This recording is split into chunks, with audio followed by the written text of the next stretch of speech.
So let's talk about promoting.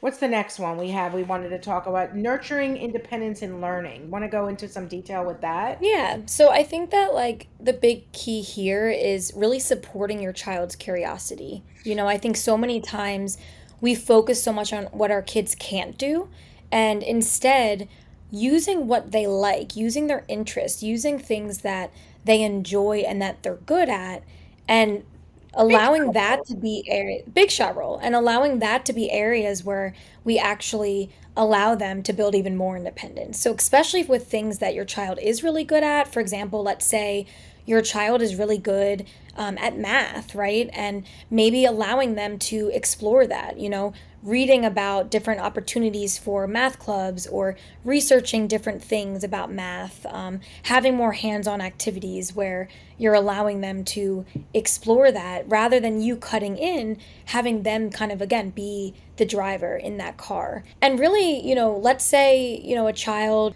really wants to, is really interested in birds and wants to learn more about birds, right? Like offering them access to like age appropriate books about birds or educational websites, giving them more of that autonomy, learning, giving them learning materials too. Like maybe they want to make a birdhouse, and they, you want to help them facilitate ways to kind of build up more of that independent learning. So again, it's not that you're just handing it off and you're walking away, but it could be that the first step is you're doing it alongside with them. Then maybe the next time you take a step back while they're taking more of that lead.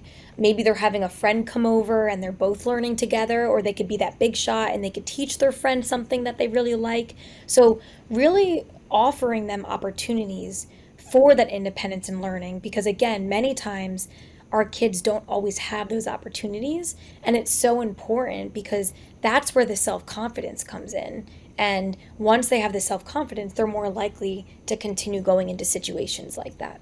So I think one of the things is when something asking the listeners, what's something you'd love to learn or try all by yourself this week for yourself? Like think about it. But what think about it now from your child's perspective to help ask them, what would you like to learn this week? And maybe both of you are learning something, but it becomes a focus during a get together, a small group activity.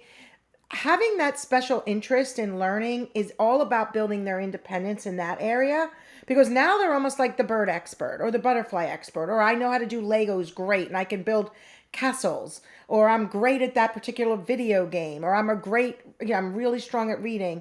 And teachers nurturing these strengths, right?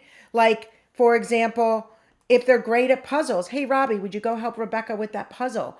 It's all about fostering that confidence and independence and realizing they can do it. They're more likely to communicate when they are confident in what they're doing, and that because the anxiety goes down.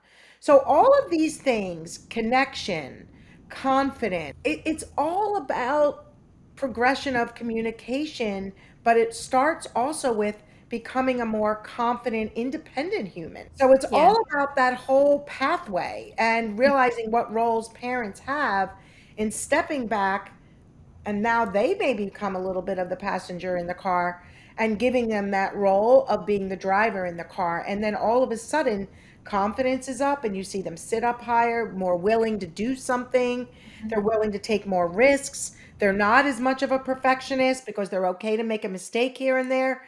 It always ends up kind of being this whole process all together. What other thoughts do you have to kind of sum up the importance of building independence? Because we do this Yeah. with families. We create worksheets, we give Yeah. them homework assignments, along with the social communication and social communication exposures. It's all Yeah. intertwined. Yeah. I would say that, like, I think overall, as we talked about these five key strategies and key aspects to really helping your child is just consistently working on, all of these things and really empowering your elementary school kids, because I think that that's where again where they're going to develop more of that confidence. They're going to develop the skills that maybe they didn't necessarily have the option to do before.